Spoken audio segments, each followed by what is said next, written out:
Praise the Lord. आप सबों को स्वागत है हमारे ऑनलाइन सर्विस में। प्रियो, परमेश्वर महान है, परमेश्वर अद्भुत है। निश्चित तौर से प्रिय, आपको मालूम है हम यूहन्ना का सुसमाचार अगर पढ़े, वहां सिमोन पतरस यीशु मसीह से ये कहता है, हम किसके यहाँ जाएं? जीवन की बातें तो तेरे ही पास है। वो ये कह रहा था कि तू ही हमारा सहारा है, तू ही हमारा भरोसा है, तेरे पास ही सब कुछ है। आज हम आपसे कहना चाहते हैं प्रियो, उस यीशु के पास ही सब कुछ है प्रियो, और वहीं से हमें सहारा मिलता है, हमें भरोसा मिलता है। निश्चित तौर से प्रियो, अब तक वो हमें सहारा देता हुआ आया है, और मैं आपसे कहना चाहता हूँ हम जब तक जिंदा रहेंगे तब तक वो हमें सहारा देते रहेगा, हर समय हर पल, क्योंकि वो कहता है मैं तुझे कभी नहीं छोड़ूंगा और कभी नहीं त्यागूंगा। आइए प्रियो, वचन सुनने से पहले हम आज एक सादरी सॉन्ग गाएंगे। सब कोई झूमते हुए नाचते हुए अपने घरों में, अब जहीं से भी सुन रहे हैं, अब आराधना में आइए हम परमेश्वर की महिमा करेंगे।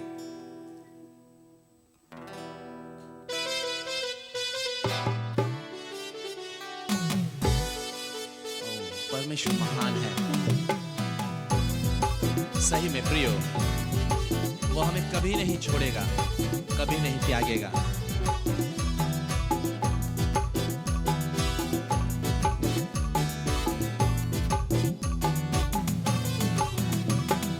ई दुनिया में तो है मोर अकेला सहारा है यीशु।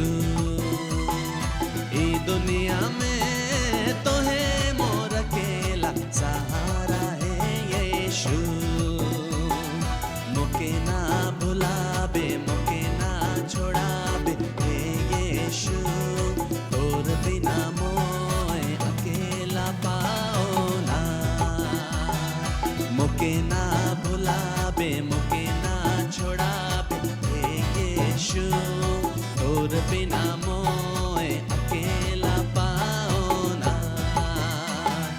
ई दुनिया में तो है मोर अकेला सहारा है यीशु। ई दुनिया में तो है मोर अकेला सहारा है यीशु।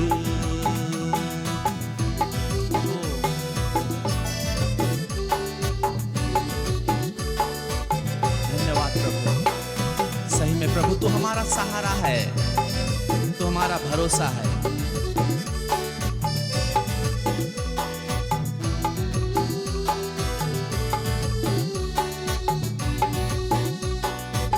ओह यस,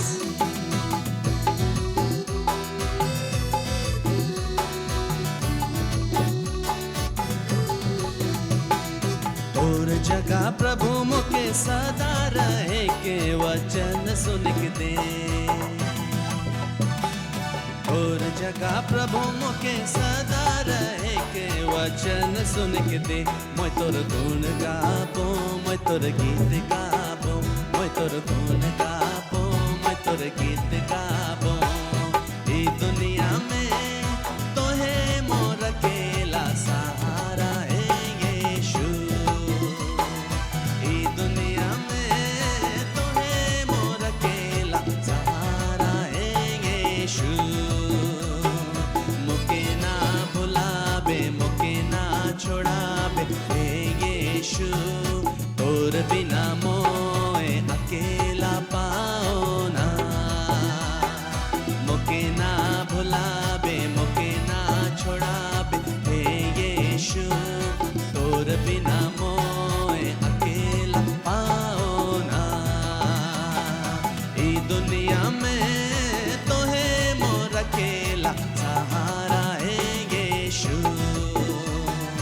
ई दुनिया में तो है मोर अकेला सहारा है यीशु। सही में प्रभु, तू हमारा केवल सहारा है, तू हमारा भरोसा है। जितने मेरे प्रिय लोग देख रहे हैं प्रभु, वो भले ही सोचते रहेंगे हमारा सहारा कोई नहीं है, लेकिन तू ही है प्रभु। तोए मुके प्रभु अपन डहर में लेके चलाओ। तोए मुके प्रभु अपन डहर में लेके के चलाओ, तोर संगे जाबो तो के नहीं छोड़बो, तोर संगे जाबो तो के नहीं छोड़बो। ई दुनिया में तोहे मोर अकेला सहारा ए यीशु, ई दुनिया में तोहे मोर अकेला सहारा ए यीशु। मुके ना भुलाबे, मुके ना छोड़ाबे हे यीशु, तोर बिना मोए अकेला पाओ ना। मुके ना भुलाबे, मुके ना छोड़ाबे हे यीशु, तोर बिना मोए अकेला पाओ ना। ई दुनिया में तोहे मोर अकेला सहारा है यीशु, ई दुनिया में तोहे मोर अकेला सहारा है यीशु। धन्यवाद देते हैं प्रभु, निश्चित तौर से तू हमारा सहारा है, तू हमारा भरोसा है। खुदा हम डरेंगे नहीं, हम पीछे नहीं हटेंगे प्रभु, लेकिन हम आगे और आगे बढ़ते जाएंगे, क्योंकि तू हमारा सहारा और भरोसा है प्रभु। इस घड़ी समय तेरे दास को हम तेरे हाथों में समर्पित करते हैं खुदा। आपने उन्हें अभिषेक किया है खुदा परमेश्वर, उनके मुख से जो वचन निकल रहा है प्रभु, प्रत्येक जन के जीवन में एक ड्रास्टिक चेंज, एक बदलाहट और एक उन्नति सफलता को ला रहा है। हम विश्वास करते हैं प्रभु, पूरा समय आपके हाथों में देते हैं, यीशु के नाम से प्रार्थना मांगते हैं, आमीन। Praise the Lord, Hallelujah. Welcome to the Odds of Manna. परमेश्वर को बहुत बहुत धन्यवाद देते हैं। आज इस संध्या के समय में पुनः एक मौका दिया कि हम उसके वचन के साथ में सहभागिता रखने पाए।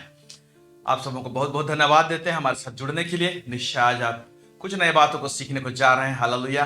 टॉपिक बहुत इंटरेस्टिंग है, बहुत लोग सोच रहे होंगे क्या बातें हो सकती है इसमें। आमीन, हालेलुया। सो आइए हम लोग दुआ करते, प्रार्थना करते, फिर हम लोग आज के विषय में जाएंगे। सर्वसामर्थ्य सेनाओं का यह परमेश्वर पिता, आकाश और पृथ्वी को बनाने वाला प्रभु परमेश्वर, हम आपको बहुत बहुत धन्यवाद देते हैं प्रभु जी। यह परमेश्वर पिता, आज की संध्या के समय को आपने दिया है प्रभु। यह परमेश्वर पिता कि तेरे वचन के साथ में हम सहभागिता रखने पाए।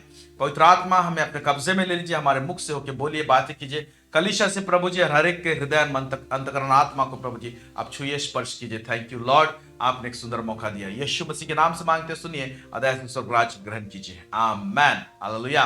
हमारे चैनल में आप सबों को स्वागत है पुनः। और सब मन्ना में आज जिस विषय में हम बात करने जा रहे हैं, हम लोग जिस तरह से एक सीरीज में जा रहे हैं, जर्नी ऑफ अब्राहम, अब्राहम का जो यात्रा था उसके ऊपर में हम लोग चर्चा कर रहे हैं। आज पार्ट 7 में है हम लोग, और हम जिस थीम में बात करने जा रहे हैं वो है सारा लाफ्टर। ओके, सॉरी, सारा लाफ्ट। ओके, सारा लाफ्ट मतलब जो अब्राहम की जो पत्नी थी वो हंसी, सारा हंसी। ओके, क्यों हंसी, इसके पीछे क्या हुआ और इसको परमेश्वर किस तरह से लिया, उन तमाम बातों को देखने जा रहे हैं। सो आज का जो थीम है वो है सारा लाफ्ट, सारा हंसी। मेरे प्यारे भाई और बहनों, जब हम लोग अब्राहम का बहुत सारी बातों को चर्चा करते हैं, पढ़ते हैं, देखते हैं, तो कई बार क्या होता है कि कुछ कुछ छोटे छोटे बातें होती है, हम लोग क्रॉस कर जाते हैं पढ़ते हुए, और कभी कभी ध्यान नहीं देते हैं, लेकिन बहुत ही इंपॉर्टेंट बातें होती है। आज के इस एपिसोड में भी जिस चीज को आपने ध्यान नहीं दिया है, लेकिन परमेश्वर उसको बहुत सीरियसली लेता है, वो क्या है उस सीरियस मैटर, उसको हम लोग आज जानने की कोशिश करेंगे। आइए हम लोग उस बातों में जाने से पहले हम लोग उस खंड को पढ़ेंगे जहां पर सारा हंसी है। उत्पत्ति उसका 18 अध्याय, उसका 11 आयत से लेके 15 आयत तक यहाँ पर क्या लिखता है, पढ़ेंगे। अब्राहम और सारा दोनों बहुत बूढ़े थे और सारा का मासिक धर्म बंद हो गया था।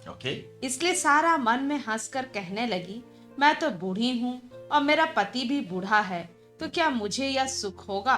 तब यहोवा ने अब्राहम से कहा, सारा यह कहकर क्यों हंसी? यहाँ पर देखने वाली बात है। इसका आगे आप ऊपर पढ़ेंगे तो अब्राहम के साथ मुलाकात करने के लिए परमेश्वर ने अपने दूतों को भेजा है। दूतों को जब रिप्रेजेंट कर रहा है, यानी परमेश्वर स्वयं अपने आप को रिप्रेजेंट कर रहा है अपने दूतों के द्वारा से, और लोग बात कर रहे हैं। ओके, और वो प्रतिज्ञा को याद करा रहे हैं, वो बात को लेकर आ रहे हैं कि आपको एक संतान उत्पन्न होगा। ये सब बार बार रिपीट हो रहा था, और यहाँ पर भी ऐसा ही रिपीट हुआ है। जब इस बात को सारा सुन रही थी अपने तंबू के पास में, जो तंबू में जो दरवाजा था उसी में, उसके साइड में खड़ी थी, और वहां से सुन रही थी, और ये जो लोग हैं अब्राहम से बातें कर रहे थे, और वो छुप कर वहां पर वो अपने मन में हंसी। आइए उस खंड को पढ़ते हैं। इसलिए सारा मन में, यहां से पढ़ेंगे। हाँ, इसलिए सारा मन में हंसकर कहने लगी। हाँ, ये बात एक तो बहुत इंपॉर्टेंट है। इसलिए सारा मन में हंसकर कहने लगी, यानी मन में हंसी है और मन में ही कही है। मतलब हम मन में हंस सकते हैं और मन से बोल सकते हैं। अब जो मन में हंसा हुआ बात और मन में बोला हुआ बात, अब इसको परमेश्वर पकड़ लिया। यह है इंपॉर्टेंट। सारा हंसी, हम लोग भी हंसते हैं, लेकिन हम लोग खुल के हंसते हैं, एक्सप्रेस करते हैं चेहरा में। लेकिन सारा यहां पर आवाज भी नहीं की है, हंसी का आवाज भी नहीं निकला है। उसने मन में हंसी है और मन में कही है। इस बात को परमेश्वर कैसे ले रही है, परमेश्वर कैसे ले रहा है, आइए हम लोग देखते हैं। मैं तो बूढ़ी हूँ और मेरा पति भी बूढ़ा है, तो क्या मुझे यह सुख होगा? फिर आगे देखेंगे। तब यहोवा ने अब्राहम से कहा। तब यहोवा ने अब्राहम से कहा, क्या कहा? सारा यह कहकर क्यों हंसी? सारा यह कहकर क्यों हंसी? ये एक तो मुद्दा बन गया। परमेश्वर आज भी ऐसे हमारे बातों को लेकर, आपने ऐसा क्यों कहा, आपने ऐसा क्यों सोचा, बहुत सारी बात हो सकती है। लेकिन यहां पर हम लोग देख रहे हैं सारा यह कहकर क्यों हंसी। अब प्रभु को लग गया ये वाला बात। लेकिन सारा के साथ जो लगा है प्रभु का, ये नेगेटिव वे में नहीं लगा है। इसका रिएक्शन या तो इसका एक्शन परमेश्वर पॉजिटिव बात को लेकर आता है। लेकिन यह देखने वाली बात है, सारा के साथ जो हुआ एग्जैक्टली हमारे साथ भी होगा, ऐसी बात नहीं है। यहां पॉजिटिवली परमेश्वर लिया है इसको। चैलेंज तो हुआ है। आगे बढ़ें। कि क्या मेरे जो इतनी बूढ़ी हो गई हूँ सचमुच में एक पुत्र उत्पन्न होगा? क्या यहोवा के लिए कोई काम कठिन है? क्या यहोवा के लिए कोई काम कठिन है? सारा मन में बोल के, मन में हंस के इसको चैलेंज डाल दी। तो परमेश्वर को कई बार कई लोग, या तो आप या हम हो सकते हैं, मुंह से ना बोले और हम चेहरा में कोई एक्सप्रेशन ना दे, लेकिन चैलेंज दे देते हैं परमेश्वर को। अब परमेश्वर इस चैनल को ले गया, चैलेंज को उठाया। पढ़ेंगे आगे। क्या यहोवा के लिए कोई काम कठिन है? नियत समय में अर्थात वसंत ऋतु में मैं तेरे पास फिर आऊंगा। मैं आऊंगा फिर तेरे पास फिर, और सारा के पुत्र उत्पन्न होगा। तब सारा डर के मारे यह कहकर मुकर गई। हाँ, अब देखिए, तब सारा डर के मारे यह कहकर मुकर गई। हाँ, मैं नहीं हंसी। देखिए, उसने एक्चुअली मुंह से नहीं हंसी थी, आवाज नहीं निकला था, तो छुपाने की कोशिश कर रही। तो आज हम लोग दिमाग में, दिल में कुछ कुछ बोलते हैं और हम लोग एक्शन में नहीं लाए रहते हैं, तो हम लोग छुपाने की कोशिश करते हैं क्योंकि किसी ने नहीं देखा। अब ये सोच रहा है तो ये इसको जो दूत लोग जो आए हैं बातें कर रहे हैं, दूतों का हो सकता है कि पूरा रेवलेशन नहीं है, कि ये सोच रही है कि क्योंकि इंसान जैसे दिख रहे हैं ना, अब अब्राहम को खाने के लिए भी दिया है, तो जो दूतों का जो रेवलेशन है, प्रकाशन है सारा के पास में, ओ ये लोग तो इंसान जैसी है, मैं तो मुंह से आवाज भी नहीं निकला है और मैं चेहरा में कोई एक्सप्रेशन नहीं दी हूं, तो झूठ बोलने से भी चलेगा। क्या होती, मैं नहीं हंसी। अब परमेश्वर को नहीं रहा जा रहा है, दूतों के द्वारा से बुलवा रहा है। परमेश्वर क्या बोलता है? उसने कहा, नहीं तू हंसी तो थी। आप देख रहे हैं, नहीं तू तो हंसी तो थी। अभी हंसने वाला बात जो मन में हो गया, ये हंसने वाला बात जो मन से हंसी है, मन से बोली, ये बात परमेश्वर ने पकड़ लिया। आज कई चीज हमारे जीवन में, हम लोग एक्शन को तो देखते हैं, हमने ऐसा हरकत किया या हमने ऐसे बोला, लेकिन हमारे हरकत और हमारे बोलने से पहले जो प्लेटफॉर्म में हमारा हार्ट में होता है, जो हमारी मन की बातें, मन में जो एक्शन रहता है। देखिए, हंसने वाला चीज एक तो एक्शन है, ओके, लेकिन मन में हंसने वाला चीज भी परमेश्वर के सामने एक्शन हो जाता है। इसको पकड़ लिया, क्योंकि परमेश्वर जो है ना, चेहरा से, एक्सप्रेशन से पहले वो हमारे दिल को देखता है। दिल का अपना एक्सप्रेशन होता है, दिल का अपना कारोबार होता है, मन का अपना कारोबार होता है। इस बात को परमेश्वर जानता देखता है। इसलिए दिल का कारोबार, दिल को देखने वाला बात के विषय में परमेश्वर कई एक वचन को उसने कहा है। आइए हम लोग देखते हैं उसको। पहला सामुएल 16 उसका 7 आयत में क्या लिखता है? परंतु यहोवा ने सामुएल से कहा, यस, ना तो उसके रूप पर दृष्टि कर और ना उसके कद की ऊंचाई पर। ये दाऊद को चुनने का था, अभिषेक करने का था उस समय का बात। ओके, पढ़िए। क्योंकि मैंने उसे अयोग्य जाना है, क्योंकि यहोवा का देखना मनुष्य का सा नहीं है। मनुष्य तो बाहर का रूप देखता है, परंतु यहोवा की दृष्टि मन पर रहती है। मनुष्य बाहर का रूप देखता है, आप बाहर का रूप देख रहे हो। बाकी जितने दाऊद के भाई लोग थे वो बड़े बड़े हट्टे कट्टे थे, हो सकते हैं, इसीलिए उनको राजा बनाना चाहा सामुएल। लेकिन सामुएल का कह रहा है कि तुम उनके गठन को मत देखो, दाऊद को मैंने चुना है, मैं इसके दिल को देखा हूं, बोल रहे हैं। यहोवा जो है वो मन को देखता है, रूप को नहीं देखता है, दिल को देखता है। ओके, तो दिल में झांक सकता है, दिल में कोई हंसता है उसको देख सकता है, दिल में कोई रोता है उसको देख सकता है, दिल में कोई मायूस है उसको देख सकता है, मन में कोई मेडिटेट क्या कर रहा है उसको देख सकता है। ये तमाम बातें। आइए और एक वचन देखेंगे, यिर्मयाह 17 उसका 10 आयत क्या लिखता है? मैं यहोवा मन की खोजता और हृदय को जांचता हूँ, और हृदय को जांचता हूँ कहता है परमेश्वर। फिर आगे, ताकि प्रत्येक जन को उसकी चाल चलन के अनुसार अर्थात उसके कामों का फल दूं। हाँ, तो मन में और हृदय में कुछ ऐसा चीज है जिसको परमेश्वर चाल चलन ले लेता है। यानी हम जो चाल करते हैं, हम जो एक्शन करते हैं, जो हरकत में आते हैं, इससे पहले हमने मन में क्या ठाना, मन में क्या सोचा, मन में क्या कल्पना की, या मन में कैसे हंसे, मन में क्या बोले, इन तमाम बातों को परमेश्वर पकड़ता है। उसके बाद ही तो हम लोग हरकत करते हैं। इसलिए परमेश्वर क्या करता है, रूट जो है, जो जड़ है, वही को पकड़ने की कोशिश करता है। आगे एक वचन देखेंगे, भजन संहिता 44 उसको 21, यहां क्या लिखता है? तो क्या परमेश्वर इसका विचार ना करता? हा? क्योंकि वह तो मन की गुप्त बातों को जानता है। परमेश्वर मन की गुप्त बातों को जानता है, वचन साफ साफ बता रहा है। इसलिए मेरे प्यारे भाई और बहन, परमेश्वर की हुजूरी में क्या हंस रहे हैं, किस बात के लिए हंस रहे हैं, वो बात को परमेश्वर कैसे पकड़ रहा है। मैं ये नहीं कह रहा हूं नहीं हंसना चाहिए, लेकिन ये सारा का जो मुद्दा है ना, वो हंसी। क्या परमेश्वर इस उम्र में मुझे क्या संतान दे सकता है? उसका ऊपर से इसका मासिक धर्म बंद हो चुका था, इसीलिए सोची ये कुछ एक तो आउट ऑफ कॉन्टेक्स्ट का बात कर रहे हैं। ऐसे कभी हो सकता है क्या? पहले तो जब मासिक धर्म बंद नहीं हुआ था उस समय तक तो उम्मीद था, लेकिन अभी सब कुछ चैप्टर क्लोज है, तो इस समय में कैसे संतान हो सकता है? साइंस मना करता है, बायोलॉजी मना करता है, इसमें हो ही नहीं सकता, मेडिकल साइंस फेल। ऐसे टाइम में प्रभु ने अपने दूतों को भेजकर उनसे कह रहा है कि इसको संतान होगा, और इसको मन ही मन हंसी। लेकिन खैर, एक अच्छी बात है कि इनका मन ही मन जो हंसा उसको परमेश्वर ने सीरियस तो लिया, लेकिन इंसल्ट के रूप में नहीं लिया। परमेश्वर उसको इंसल्ट के रूप में नहीं लिया, चैलेंज के रूप में लिया। हमारा हंसना परमेश्वर के सामने नहीं, कुछ चीज को नेगेटिव रूप में, उसको अगर परमेश्वर इंसल्ट के रूप में ले लिया, हम नीचे देखेंगे और बहुत खतरनाक हो जाएगा। मैं आपको बताना चाहता हूं एक कुंजी आत्मिक जगत के लिए क्या होता है। आत्मिक जगत में क्यों परमेश्वर थॉट्स को, विचार को पकड़ लेता है? आत्मिक जगत में विचार जो होते हैं ना, मैं पहले भी बोला हूं, वो शब्द होते हैं। हमारे जो विचार होते हैं आत्मिक जगत में, वो शब्द होते हैं, शब्द। परमेश्वर उसको शब्द के हिसाब से लेता है। इसीलिए बहुत जरूरी है कि हम क्या विचार करते हैं। एक बार एक गवाही, एक टीचिंग्स के दौरान मैंने सुना था, डॉक्टर डीजीएस दिनाकरन वो बताते हैं, उसको कई बार परमेश्वर ने स्वर्गीय दर्शन दिया है, आत्मा में स्वर्ग में ले जाते थे और वहां के बहुत सारे बातों को प्रकाशित करते थे, बताते थे।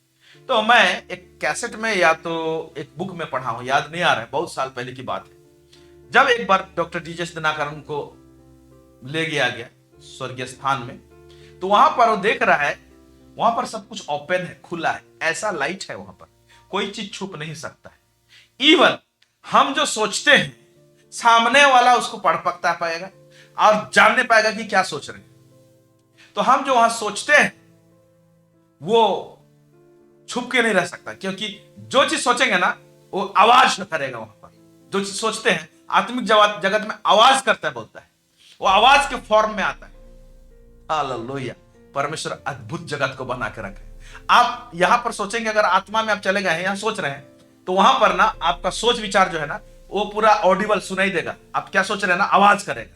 तो इसीलिए आप कोई चीज को छुपा नहीं सकते, वहां पर कोई चीज नहीं छुप सकता उस लाइट में। Praise the Lord.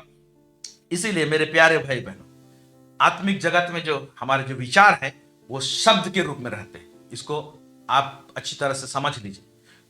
फिर ये जो आत्मिक जगत में जो हमारे जो विचार जो शब्द के रूप में रहते हैं, हम लोग फेल कहां होते हैं? हमारे विचारों में पहले फेल हो जाते हैं। पहले चरण में ही हम लोग फेल हो जाते हैं। हमारे क्या सोचते हैं, क्या मेडिटेट करते हैं, क्या विचार करते हैं, क्योंकि हमारे विचार शब्द के रूप में रहते हैं वहां पर।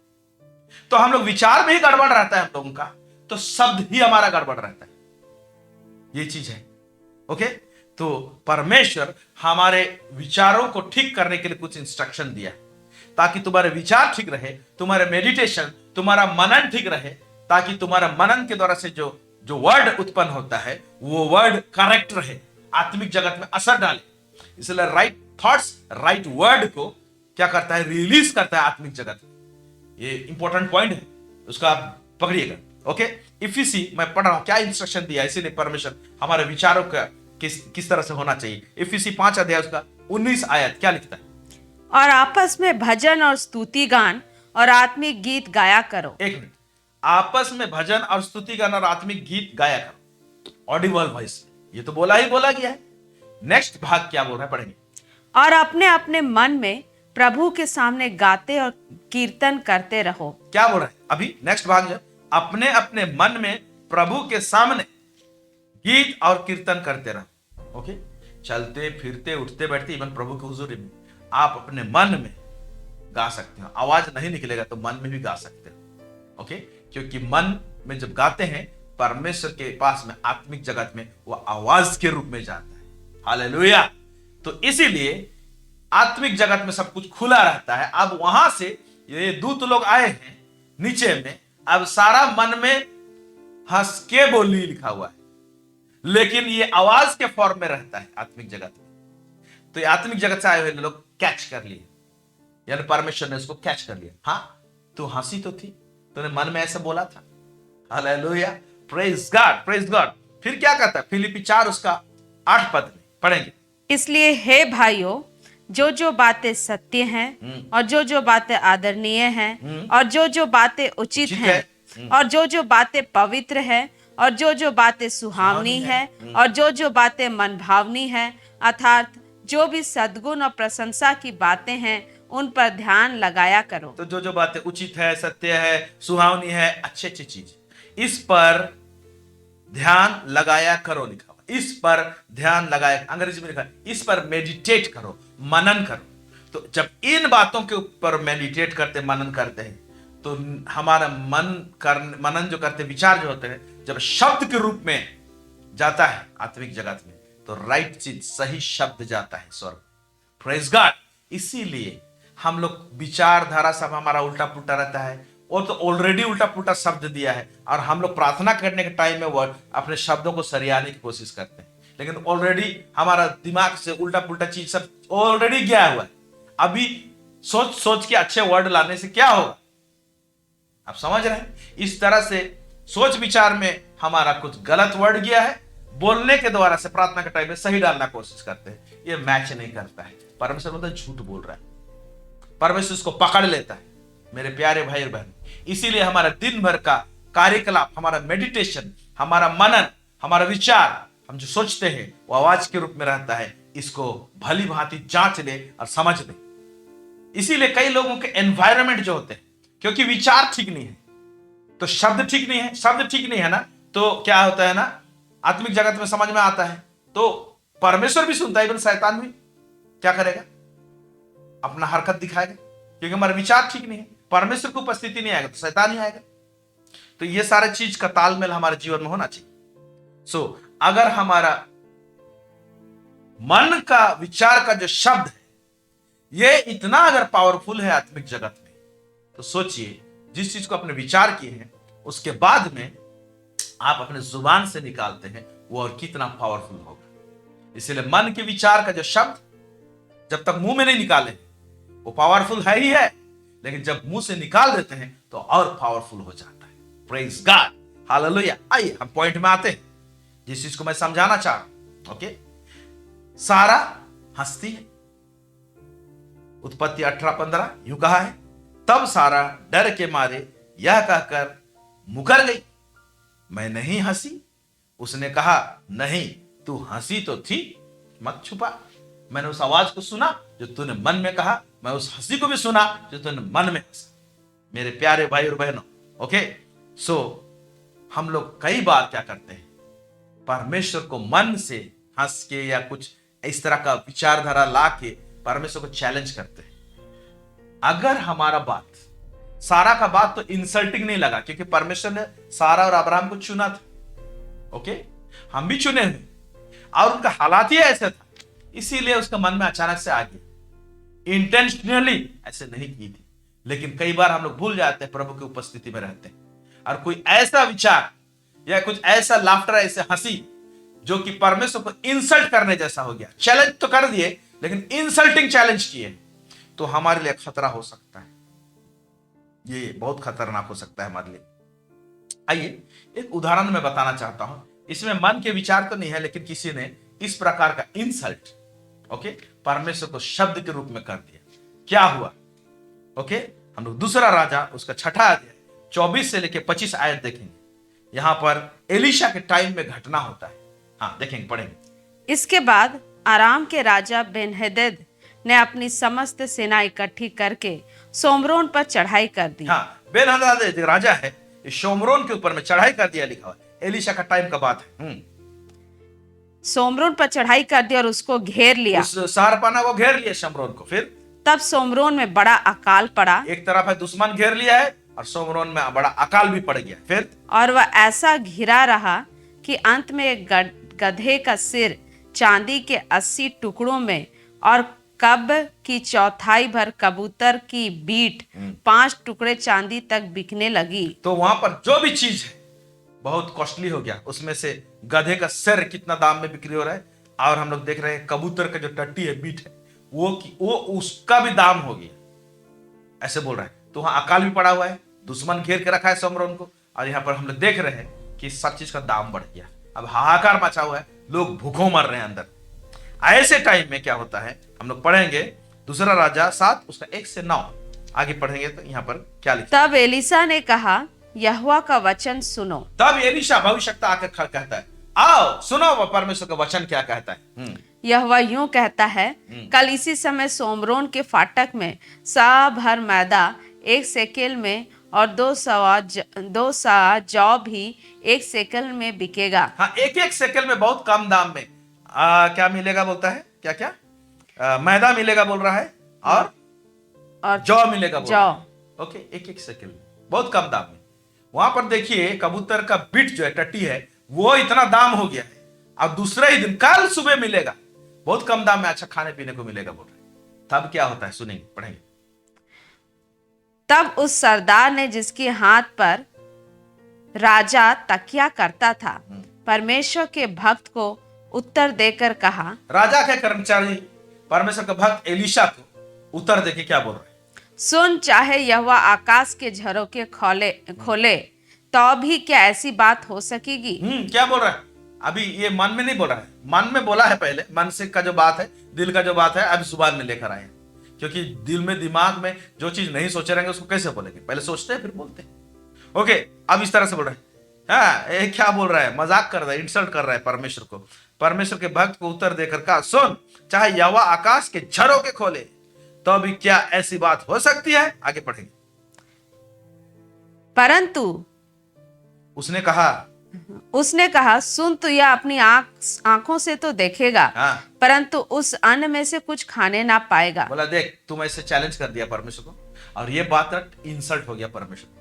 तुम अपने आंख से इसको देखेगा, लेकिन तुम खुद खाने नहीं पाएगा बोल के परमेश्वर का दास बोलता है, यानी परमेश्वर ही बोल देता है उसके दास के द्वारा से। फिर क्या होता है, नीचे पढ़ेंगे। 4 कोढ़ी फाटक के बाहर थे, वे आपस में कहने लगे, हम क्यों यहाँ बैठे बैठे मर जाएं। हाँ, 4 कोढ़ी लोग तो अब भीड़ में नहीं रहते थे, फाटक के बाहर में थे। लोग बोलते हैं हम लोग पड़े पड़े यहाँ पर मर जाएंगे, अगर हम लोग अंदर से नगर में जाएंगे तो वहां पर घुसने नहीं देंगे हम लोग, है ना, और दुश्मन तो घेरा है, इधर भी जाएंगे, इधर भी मार खाएंगे, तो चलो एक काम करते हैं, बोलते हैं। आगे पढ़ेंगे, क्या लिखता है। यदि हम कहें नगर में जाएं तो वहां मर जाएंगे, क्योंकि वहां अकाल पड़ा हुआ है, और यदि हम यहाँ बैठे रहें तो अभी मर ही जाएंगे। इसलिए आओ हम आराम की सेना में पकड़े जाएं, यदि वे हमको जिलाए रखें तो हम जीवित रहेंगे, और यदि वे हमको मार डालें तो अभी हमको मरना ही है। तब वे सांझ को आराम की छावनी में जाने को चले। तब शाम को ये 4 कोढ़ी जो है छावनी में चले गए आराम की, जो लोग घेर के रखे थे सरपना को, समरोन को, दुश्मन को, उनके छावनी में चले गए। हाँ, और आराम की छावनी की छोर पर पहुंचकर क्या देखा कि वहां कोई नहीं है, क्योंकि प्रभु ने आराम की सेना को रथों और घोड़ों की और भारी सेना की सी आहट सुनाई थी। परमेश्वर ऐसा कर दिया कि आराम के राजा और उसके सेना वाले लोग थे ना, रथों और घोड़ों का ऐसे आवाज उसके कानों में गुंजा दिया, स्वर्ग से आया आवाज, कि सब लोग छोड़ के भाग गए थे, कैंप में कोई भी नहीं था। आगे,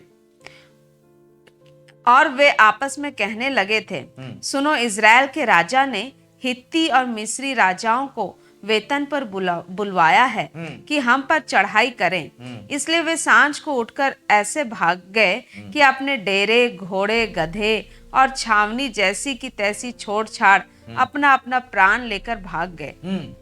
जब वे कोढ़ी छावनी की छोर के डेरों के पास पहुंचे, जो कोढ़ी लोग वहां पर पहुंच जाते हैं, सबको तो सब लोग भागे हैं दुश्मन लोग। हाँ, तब एक डेरे में घुसकर खाया पिया और उसमें से चांदी, सोना और वस्त्र ले जाकर छिपा रखा। चांदी, सोना और वस्त्र लेकर छुपा लिया, खाना भी खा लिया वो लोग, कोढ़ी लोग। आगे देखेंगे। फिर लौटकर दूसरे डेरे में घुस गए और उसमें से भी ले जाकर छिपा रखा। हाँ। तब वे आपस में कहने लगे, जो हम कर रहे हैं वह अच्छा काम नहीं है। बोल रहे हैं हम लोग जो कर रहे हैं ना, छुपा रहे हैं, अकेले अकेले खा रहे हैं, अच्छा काम नहीं है, बोल रहे हैं। फिर आगे, यह आनंद के समाचार का दिन है, परंतु हम किसी को नहीं बताते। जो हम पांव फटने तक ठहरे रहें तो हमको दंड मिलेगा। इसलिए अब आओ हम राजा के घराने के पास जाकर यह बात बतला दे। अरे लोग बोलते हैं चलो हम जाते हैं राजा के घराने के पास, जाके बात बताते हैं। जाते हैं राजा के घराने में, खबर फैल जाता है, पूरे महल में खबर फैल जाता है। फिर राजा इंक्वायरी भी करवाता है, तो इसे पाता है कि भाई सब दुश्मन लोग तो भले भाग गए। तो वहां का लोग वहां पर जाते हैं। आगे देखते हैं यहाँ पर क्या लिखते हैं। लोग जाते हैं वहां पर और सारा सामग्री को लेके आते हैं, और क्या होता है कि जैसे प्रभु का दास ने कहा था, फाटक में एक एक सिक्के में वो सब कुछ बिक्री होने लगा। आइए हम लोग पढ़ते हैं दूसरा राजा 7:16-20 पढ़ेंगे। तब लोगों ने निकलकर आराम के डेरों को लूट लिया। हाँ। और यहोवा के वचन के अनुसार 1 सआ मैदा 1 शेकेल में और 2 सआ जौ 1 शेकेल में बिकने लगा। हाँ। अब राजा ने उस सरदार को, जिसके हाथ पर वह तकिया करता था, फाटक का अधिकारी ठहराया। अब क्या किया? जो फाटक है ना, वो फाटक का अधिकारी ठहरा दिया था उसको। जो राजा का जो कर्मचारी है, एलीशा को जो उसने चैलेंज किया था, या ना परमेश्वर को चैलेंज किया था, उसको वहां पर राजा ने फाटक का दरोगा जैसे वहां ठहरा दिया था, काम दे दिया। अब सब लोग वहां पर क्या ना आना जाना कर, इतना भीड़ है, क्योंकि भूखे मर रहे थे ना। जब अनाज मिल गया, बहुत कम दाम में बिक्री हो रहा है, तो कौन वहां पर भीड़ नहीं जमाएगा। आगे क्या होता है देखेंगे। तब वह फाटक में लोगों के पांव के नीचे दबकर मर गया। देखिए, लोग इतना भगदड़ मचा हुआ पर खाने के लिए आना जाना कर रहे हैं कि ये व्यक्ति लोगों के पैर के नीचे दब के मर गया। भला इतने सारे लोग हैं, कोई नहीं मरा, यही मरा। अब देखिए कि एक व्यक्ति जो परमेश्वर का अधिकार, उसके पावर को चैलेंज करता है, उसके शक्ति को चैलेंज करता है, ओके, और परमेश्वर अगर उसको इंसल्ट के रूप में ले लेता है, ओके, तो इस प्रकार का हर्षद हो सकता है। लेकिन सारा के केस में इंसल्ट नहीं हुआ परमेश्वर को, इसीलिए क्योंकि परमेश्वर जान रहा है कि सारा और अब्राहम का स्थिति क्या है। इनको विश्वास में एक एक करके कदम बढ़ाते हुए आगे बढ़ रहे हैं, ऐसे हालत में, ऐसे मन में हंसी। लेकिन कई बार क्या होता है, हमारा जीवन में परमेश्वर के बड़े बड़े अद्भुत काम को हम लोग देखे रहते हैं, लेकिन अचानक से कुछ चैलेंज आ जाता है, तो हम लोग भी क्या करते हैं, ऐसे कुछ बोल देते हैं मन में, या तो मुंह से नहीं भी बोलते हैं तो फिर मन में बोलते हैं, दिल में बोलते हैं, हंस देते हैं। ऐसे हो सकता है कि परमेश्वर कर सकता है क्या? कभी तो अब हम ऐसे नहीं देखे, कभी ऐसे बोल सकते हैं। लेकिन प्रभु हमारे जीवन में बहुत अद्भुत काम सब किए, लेकिन उस चीज को एक्नॉलेज नहीं करते, नहीं पहचानते पुराने टाइम में क्या किया आपके जीवन में, धन्यवादित नहीं होते, और हम लोग इस तरह से इंसल्ट कर देते हैं परमेश्वर को। मन में हंस के इंसल्ट किए हैं तो भी बहुत खतरनाक हो सकता है मेरे प्यारे भाई बहनों। इस बात को समझने की आवश्यकता है, ओके, है ना। एक वचन पढ़ेंगे, गलती उसका 6:7 क्या लिखता है? धोखा ना खाओ। हाँ, धोखा ना खाओ। परमेश्वर ठट्ठों में नहीं उड़ाया जाता। हाँ, क्योंकि मनुष्य जो कुछ बोता है वही काटेगा। हाँ, परमेश्वर ठट्ठों में नहीं उड़ाया जाता। हम लोग ठट्ठा मुंह से बोल के उड़ा सकते हैं, इंसल्ट कर सकते हैं, हम लोग मन से भी बोल के ठट्ठा कर सकते हैं। और इसको क्या बोलता है ठट्ठा में उड़ाना? जो मनुष्य बोएगा वही काटेगा बोलता है। तो इसका रिजल्ट बहुत खतरा हो सकता है। परमेश्वर अगर इंसल्टेड हो गया है हमारे द्वारा से, हम लोग मन फिरा ले, ठीक ठाक कर ले, परमेश्वर के अधिकार को, उसके पावर को उसको चैलेंज ना करें, उससे कोई भी की काम जो है वो असंभव नहीं। अरे कुंवारी से यीशु का पैदा होना सबसे बड़ा मिरेकल है। कोई कुंवारी भला एक बच्चा को जन्म सकती है, लेकिन यीशु मसीह कुंवारी से गर्भ में आया, कुंवारी गर्भ में आया और परमेश्वर ने उसके द्वारा से यीशु को उत्पन्न किया है, हालेलुया, पैदा किया है। ये सबसे बड़ा मिरेकल है। Praise God, praise the Lord, hallelujah. यहूदा का पुस्तक उसका 1:17 से 18, इन अंत के दिनों में ऐसे लोग आएंगे, बोलते हैं आपके इर्द गिर्द रहेंगे, आप उस ग्रुप का हिस्सा मत बन जाइए। पढ़ेंगे हम लोग पहला यहूदा उसका 17 से लेकर 18 क्या लिखता है? पर हे प्रियो, तुम उन बातों को स्मरण रखो जो हमारे प्रभु यीशु मसीह के प्रेरित पहले ही कह चुके हैं। प्रेरित लोग पहले ही बोल चुके हैं कुछ बात को, उसको स्मरण रखो बोल रहे हैं। वे तुमसे कहा करते थे, पिछले दिनों में ऐसे ठट्ठा करने वाले होंगे जो अपनी अभक्ति की अभिलाषाओं के अनुसार चलेंगे। ये वे हैं जो फूट डालते हैं। हाँ, बोलते पिछले दिनों में ऐसे ठट्ठा करने वाले आएंगे, ओके, मजाक करने वाले, परमेश्वर को चुनौती देने वाले ठट्ठा करने वाले आएंगे।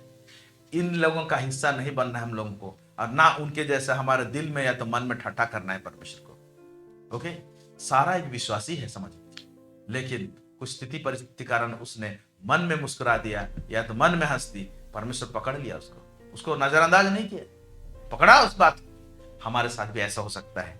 आइए और एक उदाहरण हम देखते हैं। हम लोग पढ़ेंगे दाऊद के दिनों में क्या हुआ था। पहला सामुएल 25 उसका 2 से लेकर 8। आइए देखते हैं क्या होता है। माओन में एक पुरुष रहता था। माओन में एक पुरुष रहता था, दाऊद के जमाने में है। हाँ, जिसका व्यापार कारमेल में था। कारमेल एक पहाड़ है, उसमें उसका व्यापार सब बिजनेस चलता था। ओके, और वह पुरुष बहुत धनी था। हाँ? और उसकी 3000 भेड़ें और 1000 बकरियां थी।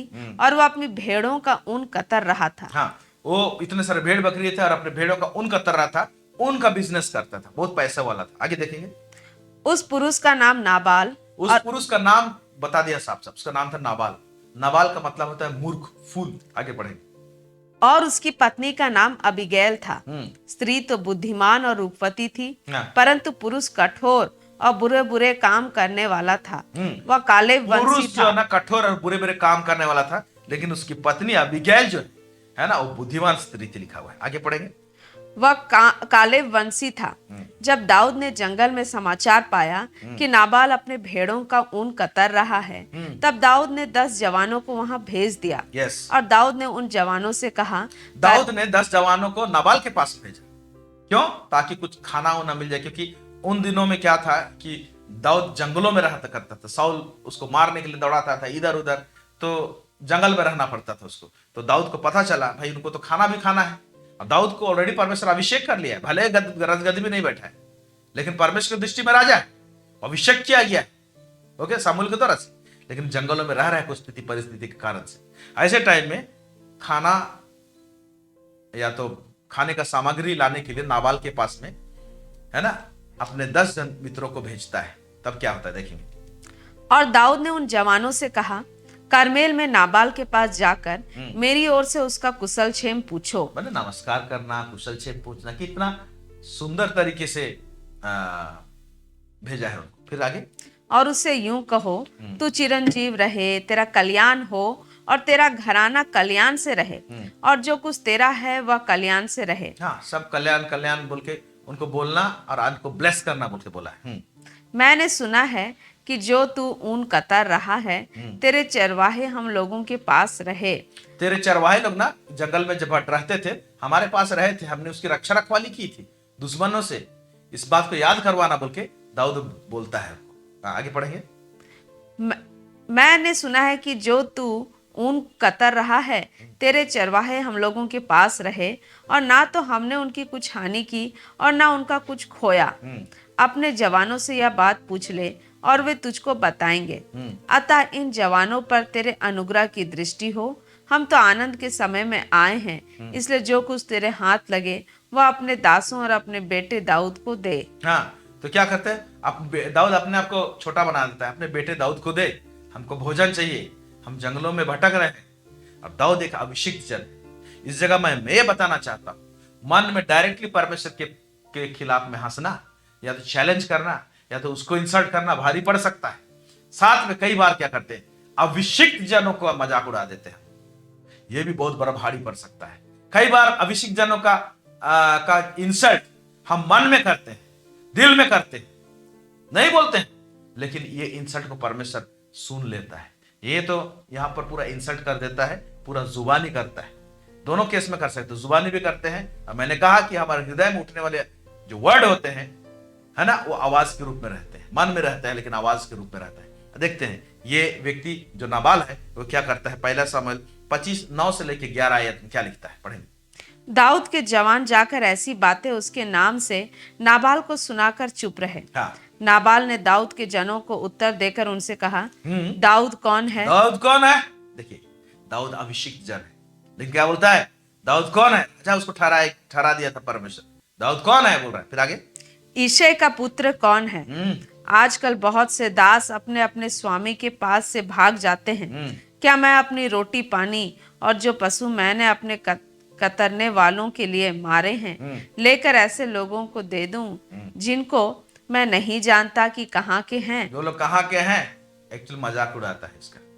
कौन है दाऊद, क्या है, उसका बाप कौन है, इधर उधर भटक रहा है, मैं क्यों दे दूं, ऐसे करके इंसल्ट कर देता है। ओके, लेकिन ये इंसल्ट जो है ना, ये बहुत भारी पड़ता है बाद में।